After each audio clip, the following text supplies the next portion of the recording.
কাল শহীদ জিয়ার ৪৫তম শাহাদাত বার্ষিকী সমাধিতে শ্রদ্ধা নিবেদন করবেন প্রধানমন্ত্রী। সরকার ও বিএনপির বিরুদ্ধে ষড়যন্ত্রের অভিযোগ রিজভীর। ঈদের দ্বিতীয় দিনেও পশু কোরবানি করছেন অনেকেই। সরকার নির্ধারিত দামে বিক্রি হচ্ছে না চামড়া, লবণের মূল্য বৃদ্ধিতে বাড়বে লোকসান।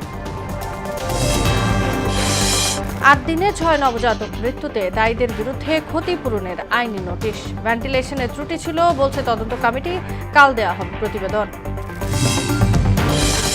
এবং রাজধানীর চিড়িয়াখানা ও বিনোদন কেন্দ্রে উপচে পড়া ভিড়। কক্সবাজার সমুদ্র সৈকত ও বান্দরবানে মানুষের ঢল, চাঙা ভাব পর্যটন খাতে।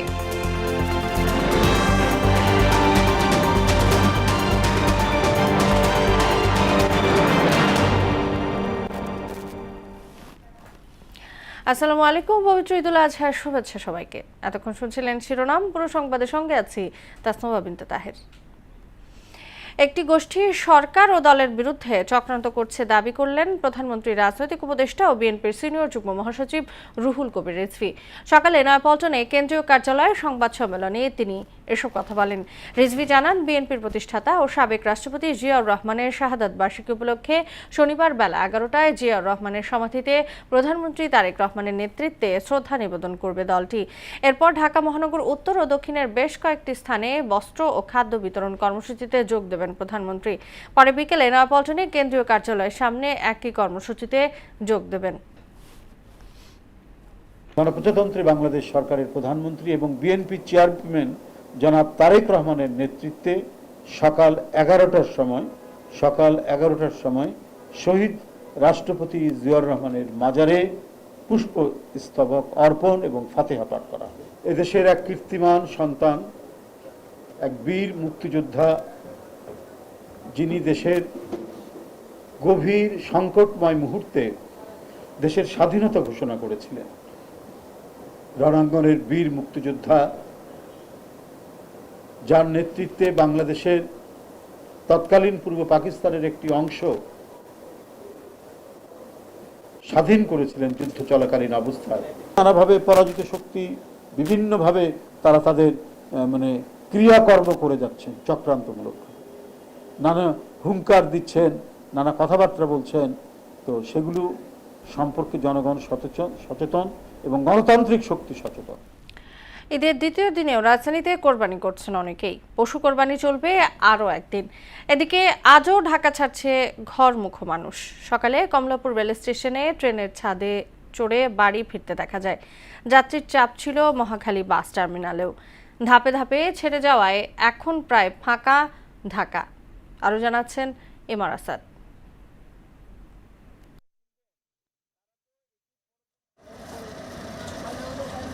ঈদুল আজহার দ্বিতীয় দিনেও কোরবানি নিয়ে ব্যস্ত সময় পার করছেন রাজধানীবাসী। প্রথম দিনে কষায় না পাওয়া পরিষ্কার পরিচ্ছন্নতার অসুবিধা বিবেচনায় অনেকেই দ্বিতীয় দিনটিকেই বেছে নেন কোরবানির জন্য। স্বজনদের উপস্থিতি সহ ছোট বড় সবার অংশগ্রহণ এক কোরবানিকে দেয় ভিন্ন মাত্রা। আমরা দ্বিতীয় দিন আমাদের লোকজন আসে, আমরা ওনাদের প্রফেশনাল যারা তাদেরকে দিয়ে কাজ করাই বলেই আমরা দ্বিতীয় দিন করাই। দ্বিতীয় দিনে কোরবানি দেওয়ার সুবিধা হলো লোকজন ভালো পাওয়া যায়। ছুটির দ্বিতীয় দিনেও কমলাপুর রেল স্টেশনে ছিল যাত্রীর চাপ। টিকিট ও কর্মস্থলের দায়িত্ব গুছিয়ে বাড়ি ফিরতে অনেকেই বেছে নিয়েছেন এ দিনটিকে। আমরা এই যে সিট কাটছি, সিট কাটা তারপরও ইচ্ছে থাকলেও একটু ওয়াশরুমে যাওয়া যায় না, ইচ্ছে থাকলে একটু বাহিরে যাওয়া যায় না। যাত্রী চাপের কারণে ট্রেনের ছাদে চড়েও যাত্রা করেন অনেকে। স্ট্যান্ডিং টিকিটধারীদের চাপে বগিগুলোতে দমবন্ধ পরিস্থিতি। যাত্রীরা ছিলেন হাঁসফাঁস অবস্থায়।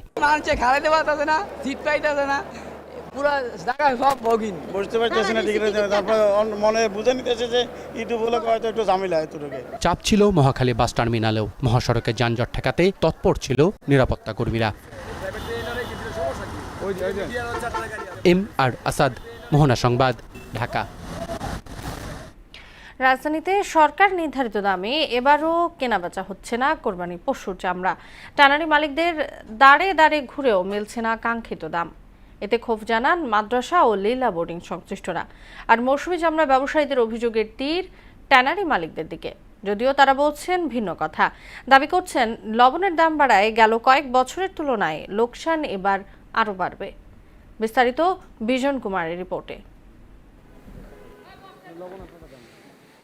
সরকার আসে সরকার যায়, পাল্টায় না পশুর চামড়ার দাম নিয়ে কারসাজি। প্রতি বছরের মতো এবারও কোরবানির ঈদ সামনে রেখে সরকার চামড়ার দাম নির্ধারণ করলেও বাজারে নেই তার প্রভাব। সরকার আসে সরকার যায়, কিন্তু দাম সঠিকটা পাওয়া যায় না। সরকার যে দাম নির্ধারণ দেয় সেটা তো পাইকার দেয় না। এগুলি সিন্ডিকেট করে, এই সিন্ডিকেট করে, এই কারণে এই দামটা এইরকম। যেটা গত বছর চামড়া মূল্য পেয়েছি তার চেয়ে অনেক কম। এবার ঢাকায় গরুর লবণযুক্ত প্রতি বর্গফুট চামড়ার দাম নির্ধারণ করা হয় ৬২ থেকে ৬৭ টাকা, যা গেল বছর ছিল ৬০ থেকে ৬৫ টাকা। খাসির প্রতি বর্গফুট লবণযুক্ত চামড়া ২৫ থেকে ৩০ টাকা এবং বকরির চামড়ার দাম নির্ধারণ করা হয় ২২ থেকে ২৫ টাকা। সরকারি দাম বাজারে কার্যকর না হওয়ায় মৌসুমী ব্যবসায়ীরা দুষছেন ট্যানারি মালিকদের। মিলে জিলা যে যেমনি পারতেছে এইভাবে কিনতেছে, যার ভালো লাগতেছে লইতেছে, যার না ভালো লাগতেছে লইতেছে না। ব্যবসায়ী পোস্তা এবং এই সাসলেপ, তারপরে আপনার ট্যানারি, ওরা দামগুলি সেটিং করে অন্যরকম করে। একই সঙ্গে চামড়ার দরপতনে হতাশ মাদ্রাসা সংশ্লিষ্টরাও। সে ঈদের আগের দিন বলছে আপনার যত মাল আছে সব মাল আমি নেব, ছোট বড় সব আমি মাল নেব একদমে। যখন মাল গাড়িতে উঠাইছি একটু ছোট হলে আলাদা করে দেয়। যদিও সিন্ডিকেটের অভিযোগ উড়িয়ে দিয়েছেন ট্যানারি মালিকরা। তাদের দাবি, আন্তর্জাতিক বাজারে চামড়ার চাহিদা না থাকায় বছরের পর বছর দরপতন হচ্ছে। চামড়ার দাম এক নম্বরে পাচ্ছে না, শুধু একটা দেশে এই মালটা যায়, বিশ্বের মধ্যে।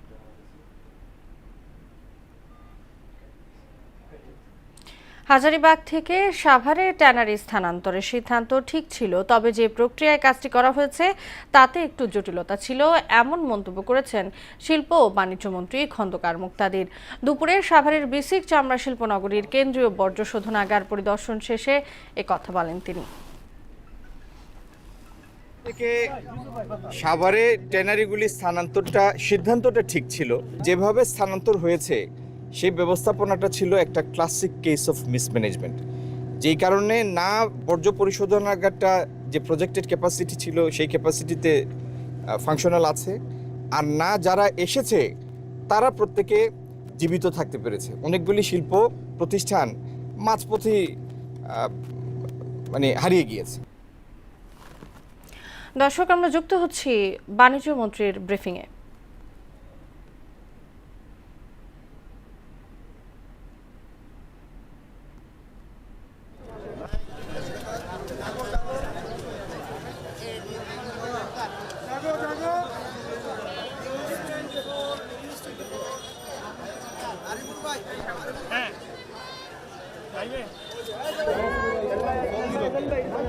জি জি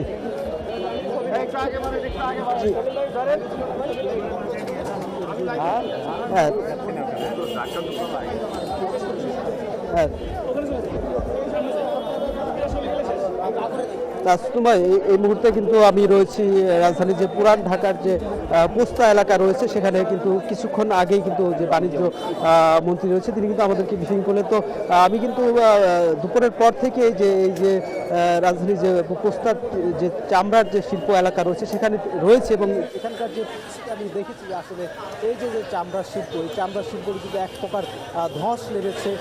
আজকে কিন্তু দিনের মতো দেশের বিভিন্ন অঞ্চল থেকে যে চামড়া ব্যবসায়ী রয়েছে, খুচরা থেকে শুরু করে যে মৌসুমী ব্যবসায়ীরা যারা রয়েছে, তারা কিন্তু এখানে চামড়া তারা বিভিন্ন যানবাহন করে নিয়ে এসেছে। কিন্তু বেশিরভাগই আমরা দেখেছি যে চামড়াগুলো সেগুলো বেশিরভাগই একেবারে তুলনামূলক যে একেবারে নামমাত্র মূল্যে কিন্তু তাদেরকে বিক্রি করতে হয়েছে। সেটা সরকারি নির্ধারিত যে মূল্য রয়েছে সেই সরকার নির্ধারিত মূল্য থেকে অনেক কম দামে কিন্তু তাদেরকে বিক্রি করতে হয়েছে, এবং অনেককে আমরা দেখেছি যে চামড়া বিক্রি করতে না পেরে তারা কিন্তু রাস্তায় চামড়াগুলো ফেলে রেখে গিয়েছে। আমরা ক্রেতাদের সাথে কথা বলেছিলাম, বিক্রেতাদের সাথে কথা বলেছি, এখানে যারা ব্যবসায়ী রয়েছে তাদের সাথে কথা বলেছি। ব্যবসায়ীরা আসলে যেটা আমাদেরকে জানিয়েছে আসলে যে সরকারের যে দাম নির্ধারণ করে দেওয়া হয়েছে সেই নির্ধারণে আসলে তারা সেই দামে কিন্তু আসলে চামড়া বিক্রি করতে পারছেন না, যে কারণেই মূলত আসলে তারা যে খুচরা যেসব ব্যবসায়ী রয়েছে তাদের কাছ থেকে চামড়া কিনতে পারছেন না। আর যারা আসলে এখানে চামড়া নিয়ে এসেছে বেশিরভাগই চামড়া যে ব্যবসায়ীরা বলছে তারা এখানে বাসি চামড়া অর্থাৎ গতকালের চামড়া, পচা চামড়া এবং বেশিরভাগই লবণ মিশ্রিত না থাকার কারণে তাদের কাছ থেকে কিন্তু চামড়া নেওয়া সম্ভব হচ্ছে না। ব্যবসায়ীরা যেসব সমস্ত চামড়াগুলো কিনছে সেগুলো হচ্ছে একেবারে সতেজ, অর্থাৎ আজকে যে কোরবানিগুলো করা হয়েছে। নাজমুল, আপনাকে ধন্যবাদ। দর্শক, রাজধানীর পোস্তা থেকে চামড়ার দাম এবং সংরক্ষণের জন্য লবণের দাম বৃদ্ধির বিষয়ে যুক্ত হয়েছিলেন আমাদের সহকর্মী নাজমুল ইসলাম। এবারে আমরা যুক্ত হচ্ছি আমাদের সহকর্মী গাইবান্ধা থেকে যুক্ত হচ্ছেন রাসেল কবির যুক্ত হচ্ছেন।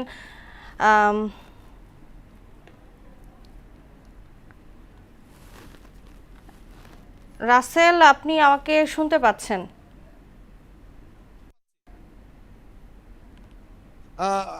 আসলে যেমনটি ঢাকার আমরা চিত্র জানলাম, আসলে চিত্র বলে বগুড়া, গাইবান্ধা এই এলাকাগুলো আসলে আমরা যেমনটা দেখেছি গতকালের কিন্তু কেনাবেচার যে খবরাখবর আসলে দেশ জুড়ে আপনারা দেখতে পেয়েছেন, বিভিন্ন গণমাধ্যমে প্রচার হয়েছে।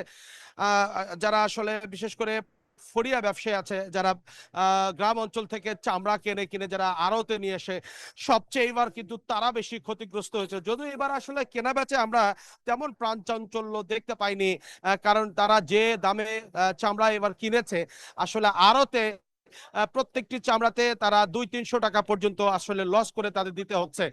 এবং বিশেষ করে যেসব চামড়ায় বিভিন্ন সমস্যা আছে, বিশেষ করে লাম্পের ডিজিজ আছে, এরকম চামড়াগুলো কিন্তু তারা বিক্রি করতে পারেনি। তো গতকালের চিত্র আসলে আমরা দেখেছি, তাতে আসলে সবচেয়ে বেশি ক্ষতিগ্রস্ত কিন্তু ক্ষুদ্র ব্যবসায়ীরা, ফড়িয়া যারা গ্রামগঞ্জ থেকে কেনারা। আজকের কথা যদি আমরা বিভিন্ন আড়তের মালিকের সাথে কথা বলেছি, আড়তের মালিকরা কিন্তু বলছে যে আড়তের মালিকরা এখন তারা প্রস্তুত করছে, তারা যেন সঠিক দামে ট্যানারি মালিকদের কাছে চামড়াগুলো দিতে পারে। তো এই ছিল আমার কাছে।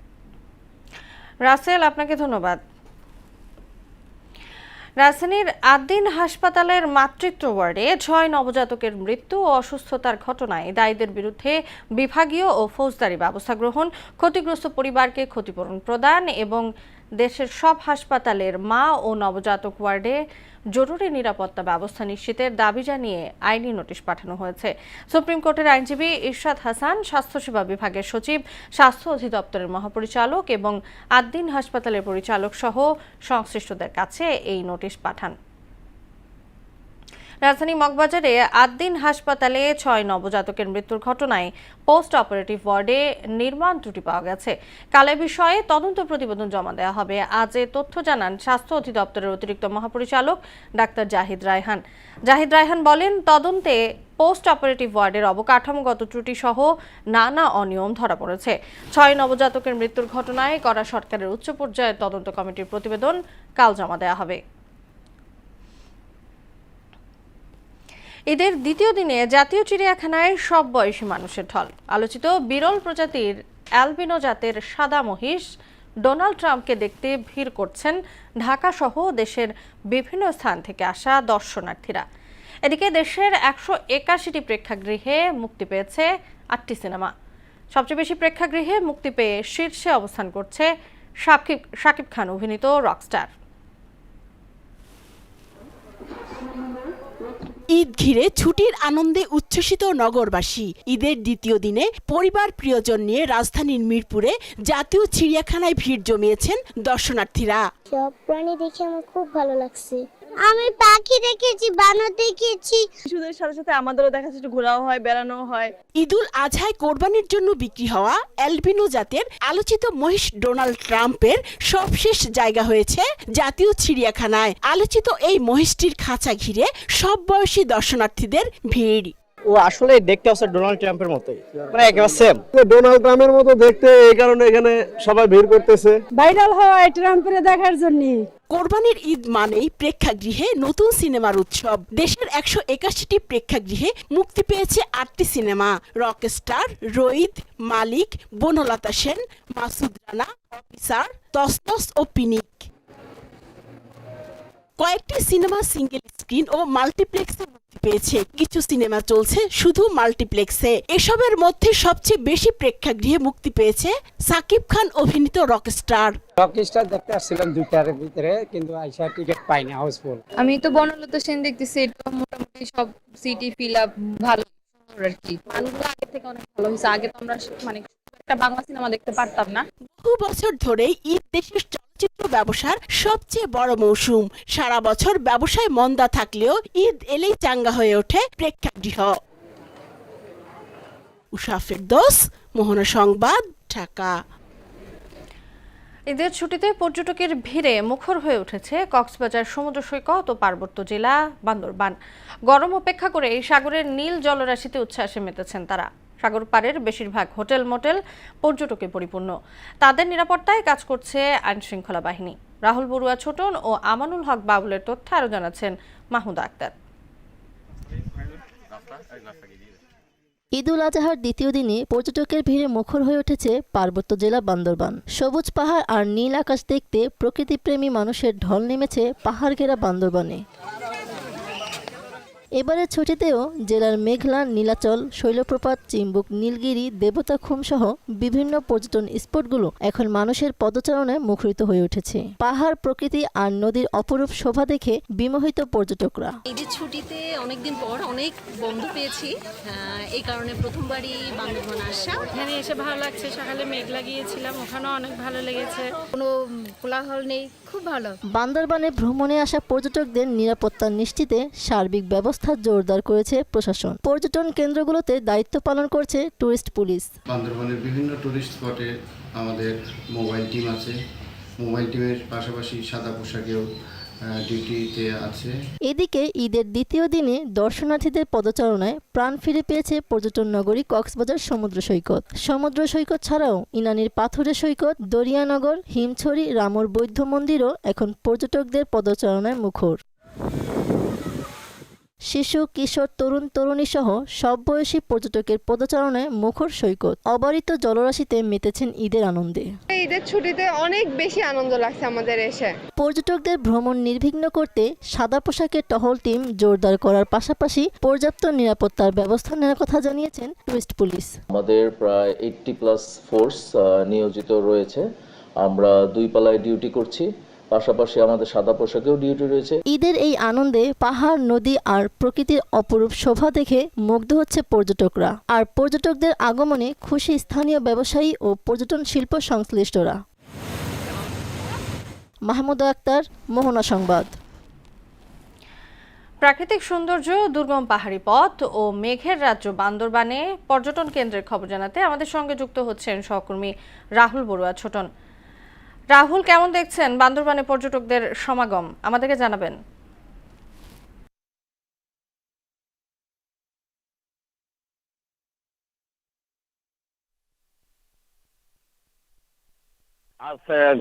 আজ সকাল থেকে আমরা এই নীলাচল, প্রান্তিক লেক, মেঘলা, এই দেবতাখুম, এই আপনার কি বলে এই কেওকারাদং সহ অনেক পর্যটন স্পট ঘুরে দেখেছি।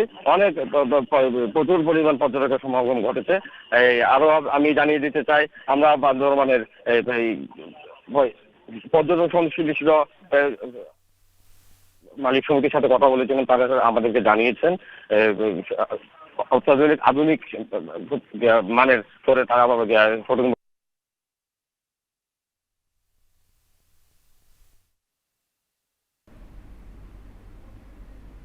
হাম ও হামের উপসর্গ নিয়ে গেল 24 ঘন্টায় দেশে আরও 10 শিশুর মৃত্যু হয়েছে। এই সময়ের মধ্যে এতে আক্রান্ত হয়েছে 732টি শিশু। শুক্রবার বিকেলে স্বাস্থ্য অধিদপ্তরের হাম বিষয়ক হালনাগাদ প্রতিবেদন থেকে এ তথ্য জানা যায়। এ নিয়ে গেল 15 মার্চ থেকে এখন পর্যন্ত সারা দেশে হামের উপসর্গ নিয়ে মৃত্যু হয়েছে মোট 485টি শিশুর। আর হামে আক্রান্ত হয়ে আরও 90টি শিশুর প্রাণ হারিয়েছে। অর্থাৎ হাম ও হামের উপসর্গ নিয়ে এই সময়ে মোট 575টি শিশু মারা গেছে। একটি মানবিক স্বাস্থ্য ব্যবস্থা গড়ে তুলতে সরকার কাজ করছে বলে জানিয়েছেন প্রধানমন্ত্রী স্বাস্থ্য বিষয়ক বিশেষ সহকারী ডাক্তার জিয়াউদ্দিন হায়দার। দুপুরে জাতীয় মানসিক হাসপাতাল পরিদর্শন শেষে এমন মন্তব্য করেন তিনি। দেশের প্রাথমিক চিকিৎসায় মেন্টাল হেলথকেও বিশেষ অগ্রাধিকার দেওয়ার কথা বলেন ডাক্তার জিয়াউদ্দিন। মনিরুল ইসলামের প্রতিবেদন। প্রধানমন্ত্রীর হস্তক্ষেপে অবশেষে হাসপাতালে ঠাঁই হলো সেই দুলালির। মানসিক স্বাস্থ্য অধিকার কর্মী রিপনের নীরব প্রতিবাদের বিষয়টি দৃষ্টিগোচর হলে স্বাস্থ্য বিষয়ক বিশেষ সহকারী ডাক্তার জিয়াউদ্দিনকে দায়িত্ব দেন প্রধানমন্ত্রী তারেক রহমান। উনি সাথে সাথে এটার জন্য যা করণীয় ডিজি হেলথের মহাপরিচালক সহ সবাইকে এঙ্গেজ করে হসপিটালে অ্যাডমিট করিয়েছে। সকালে মানসিক স্বাস্থ্যের বিশেষায়িত এই প্রতিষ্ঠানে ভর্তি হন দুলালী নামের এক মানসিক ভারসাম্যহীন নারী, যিনি ছিলেন ধানমন্ডি এলাকার ফুটপাতে। দুপুরে হাসপাতালে দুলালীর চিকিৎসার খোঁজ খবর নিতে আসেন ডাক্তার জিয়াউদ্দিন হায়দার।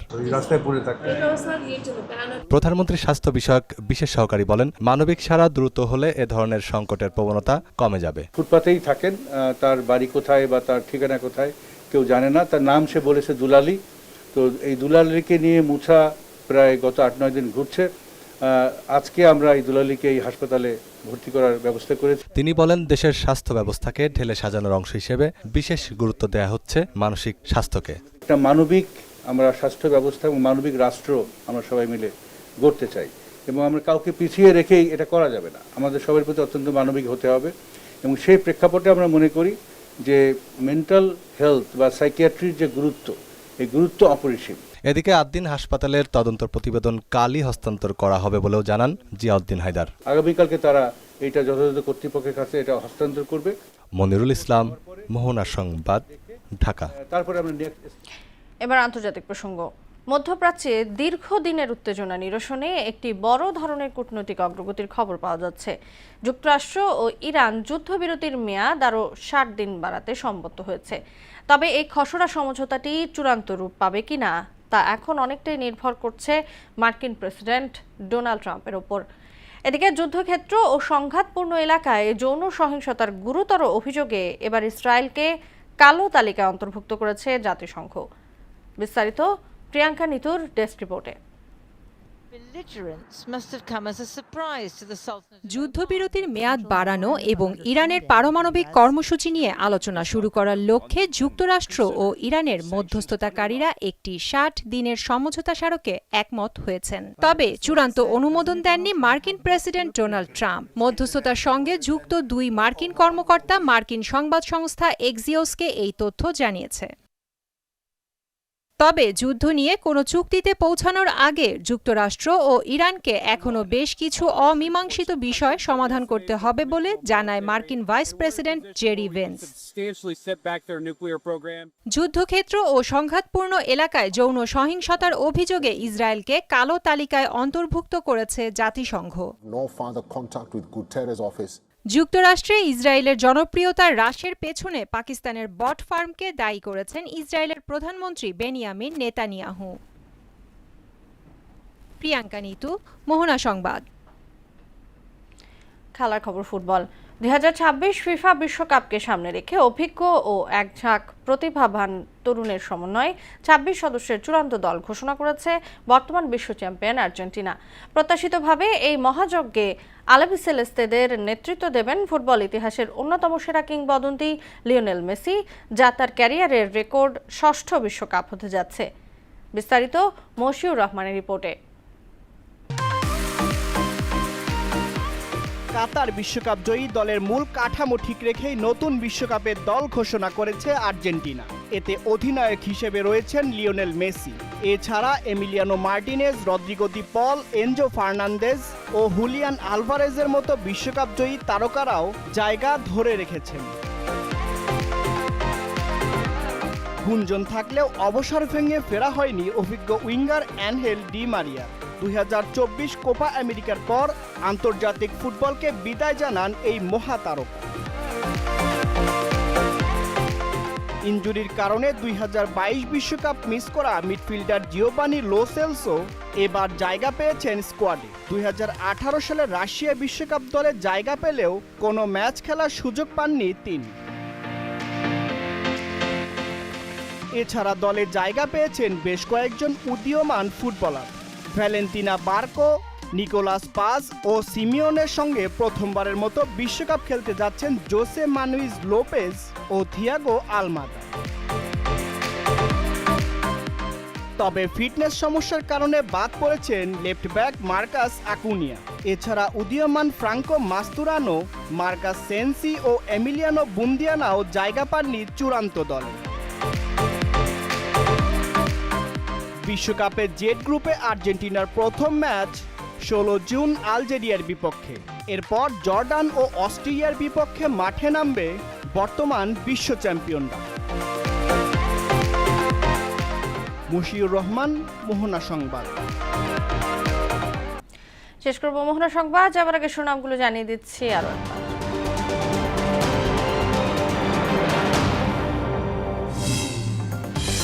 কাল শহীদ জিয়ার ৪৫তম শাহাদাত বার্ষিকী, সমাধিতে শ্রদ্ধা নিবেদন করবেন প্রধানমন্ত্রী। সরকার ও বিএনপির বিরুদ্ধে ষড়যন্ত্রের অভিযোগ রিজভীর। ঈদের দ্বিতীয় দিনেও পশু কোরবানি করছেন অনেকেই। সরকার নির্ধারিত দামে বিক্রি হচ্ছে না চামড়া, লবণের মূল্য বৃদ্ধিতে বাড়বে লোকসান। ৮ দিনে ৬ নবজাতক মৃত্যুতে দায়ীদের বিরুদ্ধে ক্ষতিপূরণের আইনি নোটিশ। ভেন্টিলেশনের ত্রুটি ছিল বলছে তদন্ত কমিটি, কাল দেয়া হবে প্রতিবেদন। এবং রাজধানীর চিড়িয়াখানা ও বিনোদন কেন্দ্রে উপচে পড়া ভিড়। কক্সবাজার সমুদ্র সৈকত ও বান্দরবানে মানুষের ঢল, চাঙা ভাব পর্যটন খাতে।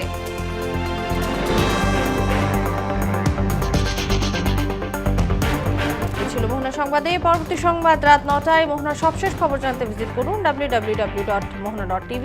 সংবাদ দেখতে পান ফেসবুক ও ইউটিউবেও। এতক্ষণ সঙ্গে থাকার জন্য ধন্যবাদ সবাইকে।